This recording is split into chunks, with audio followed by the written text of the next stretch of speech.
ఒక వారం క్రితము నేను ఒక ఆర్టికల్ చదివాను. లింక్డ్ఇన్ అనేది ఒక ప్రొఫెషనల్ ప్లాట్ఫామ్ ఉంది. ఫేస్బుక్ లాగా ఫేస్బుక్ ఫ్రెండ్స్కి లింక్డ్ఇన్ ప్రొఫెషనల్కి జాబ్ చేసేవాళ్ళది.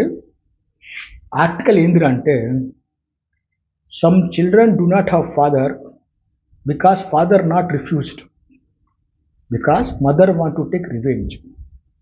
నా అర్థం ఏందిరా అంటే, కొంతమంది పిల్లలకి తండ్రి ఉండడు. తండ్రి ఉండడం చనిపోవడం కాదు, తండ్రి ఉన్నాడు.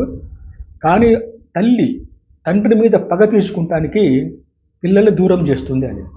చాలా మంచి ఆర్టికల్. దాంట్లో ఏమి రాశారంటే, 10 ఏళ్ళు భర్త ఆ భార్యని వాళ్ళ అమ్మ నాన్నతో పెట్టినందుకు పగ పెంచుకొని ఆ పిల్లల్ని దూరం చేసింది వాళ్ళ నాన్నకి. అన్ని అబద్ధాలు చెప్పి వాడు మంచోడు కాదు, ఇది కాదు, ఇది కాదు చెప్పి పిల్లల్ని దూరం చేసింది. ఇప్పుడు ఆ ఆర్టికల్ ఏంటంటే, తండ్రి అసలు పట్టించుకోవట్లేదు పిల్లల్ని, ఎందుకంటే పిల్లలు తండ్రిని పట్టించుకోవట్లా. ఇలా మనసులో పగబెట్టుకుని పిల్లల్ని దూరం చేసే తల్లులు ఉంటారు. కాబట్టి వాళ్ళు చదువుకున్న వాళ్ళని మీరు పెళ్లి చేసుకోవాలని ఆ ఆర్టికల్ ఉద్దేశం. అర్థమైందా మీకు?